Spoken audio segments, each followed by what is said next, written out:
As a kid, we have heard countless rhymes and songs that are very catchy. We end up repeating it ourselves until it's just ingrained in our brain. Well, time to ruin that cherished memory, because here are your top 10 childhood rhymes with dark origins. I'm your host Andrew, and let's get right into this video. Coming in at our number 10 spot, we have Ring Around the Rosie. Did you know that the popular nursery rhyme, A Ring Around the Rosie, may have its roots in the devastating bubonic plague that just completely ravaged Europe in the 14th century? While there are several variations of the lyrics, the most common one goes like this: ring around the rosies, pocket full of posies, ashes, ashes, we all fall down. The first line of the rhyme, ring around the rosies, is said to refer to the circular red rings that appear on the skin of plague victims. These rings would later develop into painful black boils, primarily in the armpits, groin, and neck areas. As for pocket full of posies, it is believed that people would carry flowers with them to protect themselves from the disease, as it was thought that diseases spread through bad smells. The second line of the rhyme also has a connection to the flowers. It is believed that doctors who treated plague patients wore masks with large beaks filled with flowers and other strong scents like bergamot. These masks were designed to protect them from the bad smells associated with the disease. The third line, ashes, ashes, has two possible meanings.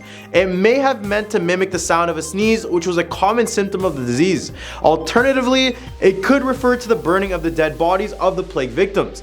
Finally, the last rhyme, we all fall down, represents that many people died from the plague. The European population was severely impacted during this time, and the phrase we all fall down is said to just represent death. While some people believe that the origins of the nursery rhyme are pagan, there is a strong case to be made that it is linked to the bubonic plague, as I just mentioned. However, it is difficult to know for sure, as the sources for this rhyme has been lost over time and much of it is just interpretation. At our number 9 spot, we have London Bridge is Falling Down. London Bridge is Falling Down is a nursery rhyme that most of us are familiar with. It is accompanied by a playful tune and is often used as a game in schoolyards. However, there are dark theories about the origins of the rhyme that suggest it has a much more sinister meaning. While the actual author of the rhyme remains unknown, many experts believe that it dates to the medieval era and maybe even possibly before that. Although the most commonly accepted origin story is that the London Bridge actually fell in 1014, other events such as the 1281 ice damage and the multiple fires in the 1600s also weakened it. Despite all of its structural failures, the London Bridge survived for 600 years and never actually fell down, as the nursery rhyme implies. However, one dark theory behind the bridge's longevity maintains that there were bodies encased in its moorings. The author of the book, The Traditional Games of England, Scotland, and Ireland, suggests that the London Bridge's falling down rhymes refers to the use of medieval punishment known as immurement. Immurement is when a person is encased in a room with no openings or exits and just left there to die.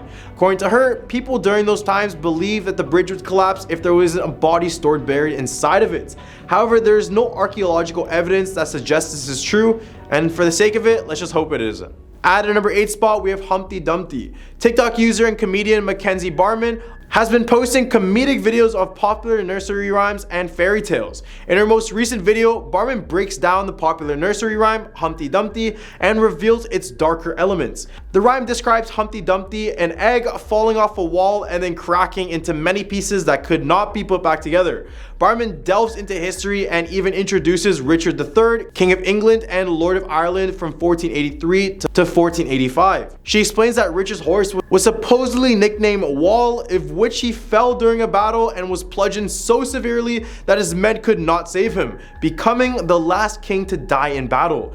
The theory that Humpty Dumpty was inspired by the tragic real-life events of Richard III is a possibility and has blown the minds of thousands of people. Barman's video has gained 1.6 million likes and numerous comments from people who have learned more about history on TikTok than in school. And this sparked many viewers to comment that the rhyme never explicitly says that Humpty Dumpty is an egg. At our number 7 spot, we have Jack and Jill. You might think that the nursery rhyme Jack and Jill is just a cute little ditty about two kids going up a hill to fetch some water. But have you ever wondered why they have to go all the way up the hill for water in the first place? Well, it turns out that the water might not have been water at all. According to nursery rhymes of Mother Goose, the rhyme could actually be referring to a 17th century tax on alcoholic beverages.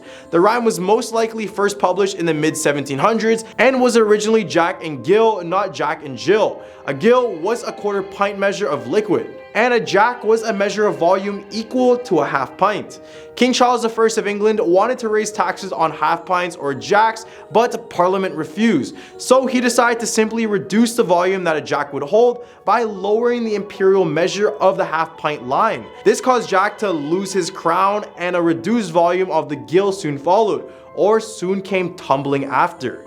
This allowed King Charles I to get his tax increase without technically raising the prices on beverages. Another common interpretation is that the lyrics refer to the beheadings of Francis Louis and his wife, Marie Antoinette, although the timeline of these events and the publication of Jack and Jill in the first place do not line up. Regardless of the true origins of the rhyme, Jack and Jill went up the hill to fetch a pail of water. Jack fell down and broke his crown, and Jill came tumbling after. Up got Jack and home did trot as fast as he could caper. He went to bed and bound his head with vinegar and brown paper. With vinegar and brown paper. it is just fascinating to see how something as innocent as a nursery rhyme could have such a complex backstory. At a number 6 spot, we have Peter, Peter, Pumpkin Eater. Most of us has grown up with the nursery rhyme, Peter, Peter, Pumpkin Eater, and many of us have even recited it to our children or our friends. However, have you ever wondered about the real meaning behind it? The rhyme dates back to London in 1797, and it is said to have been first published in infant institutes. The rhyme talks about a man named Peter who had a wife but couldn't keep her, so he puts her in a pumpkin shell and kept her very well. In the second verse, Peter has another wife whom he learns to love after learning to read and spell, but the true meaning behind the rhyme is very ominous. Historians believe that Peter was a murderer who killed his first wife, who happened to be a sex worker, and hid her body in a pumpkin. Alternatively, the pumpkin shell could be a metaphor for the brothel where Peter kept his wife prisoner and sold her body. The fate of his second wife is unknown, but it is likely that it was probably just as sinister. Peter, Peter, pumpkin eater, had a wife and could not keep her. He put her in a pumpkin shell, and there he kept her very well.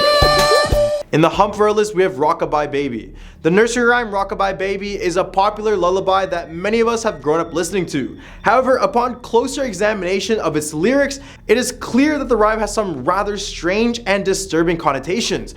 The rhyme tells of a baby being rocked in the branches of a tree and then falling to the ground when a limb snaps. The idea of putting a baby in a tree seems rather unsafe and just raises all sorts of questions about the origin of this rhyme in the first place. As with many nursery rhymes, the origins of Rockabye Baby is really dark and unsettling. One story suggests that the rhyme was inspired by the Kenyon family of Derbyshire, England, who made their home in a hollowed out yew tree in the 1700s. The family is said to have hollowed out one of the branches of the tree and used it as a cradle for their babies, who were lullabied to sleep by the gentle swaying of the tree in the wind. And here, this is where the baby falls off the tree and loses their life. Another story suggests that the lyrics were based on the observations of a pilgrim boy who witnessed Native American mothers placing their infants in sturdy cradles made from birch bark and just hanging them from the low branches of the trees, just so the wind could rock them to sleep. At a number 4 spot, we have Three Blind Mice. Hate to break it to you, but the nursery rhyme Three Blind Mice is a classic children's song about 3 mice who have their tails chopped off by a farmer's wife. The rhyme has a rich history dating back to its first publication in 1609 in Deutermelio, or the second part of music's melody. The song was originally published with different lyrics and did not mention blindness. However, many have speculated that the song was written to refer to Queen Mary I of England, also known as Bloody Mary. She is believed to have executed 3 Protestant bishops just because they didn't want to change their beliefs. These men were considered the Oxford Martyrs, and all 3 were burned at the stake. And this is important to note that they weren't blinded, because this is what many people think after finding about this little connection. The idea of blindness could be interpreted as more philosophical rather than literal in this case. Number 3, Baba Black Sheep. Though most scholars agree that Baba Black Sheep is about the Greek custom, which was a tax on wool that was introduced in 1275, its use of the color black and the word master led some to wonder whether there was a racial message at its center. Its political correctness was called into question yet again in the latter part of the 20th century, with some schools banning it from being repeated in classrooms, and others simply switching out the word black for something deemed less offensive. In 2011, news.com.au reported on the proliferation of Baba rainbow sheep as an alternative. Number 2, Eeny, Meeny, Miny, Mo. No, there's nothing particularly inflammatory about the lines Eeny, Meeny, Miny, Mo, catch a tiger by his toe, but there is when you consider that the word tiger is a relatively new development in this counting rhyme as a replacement for the N-word. Even with the literal switch out, any reference to the poem still has the ability to offend people. In 2004, 2 passengers sued Southwest Airlines for intentional infliction of emotional distress and negligent infliction of emotional distress following incidents where a flight attendant used the rhyme in a humorous fashion during takeoff when she told passengers, "Eeny, meeny, miny, mo, please sit down, it's time to go." Eeny, meeny, miny, mo, catch a tiger by the toe. If he hollers, let him go. Eeny, meeny, miny, mo. Number 1, Mary, Mary, quite contrary. This one is perhaps the bloodiest, and not surprisingly, it's about Queen Mary I of England, the person who I mentioned before, also under the nickname Bloody Mary. She is known with her fascination with torture techniques, and this is what earned her this nickname in the first place. One of these torture techniques involved a silver bell, which was a torture device meant to crush someone's thumb, as well as cockleshells, which were meant for crushing one's private parts. Mary, Mary, quite contrary. How does a garden grow? With silver bells and cockle shells and pretty maids all in a row. Well, these are the top 10 childhood rhymes with dark origins. What did you guys think about this list? Leave a comment down below with your thoughts and leave some suggestions for our future videos. I'm your host Andrew, and be sure to click that like button, subscribe, and that bell notification so you never miss a future video. I hope you guys have a scary day.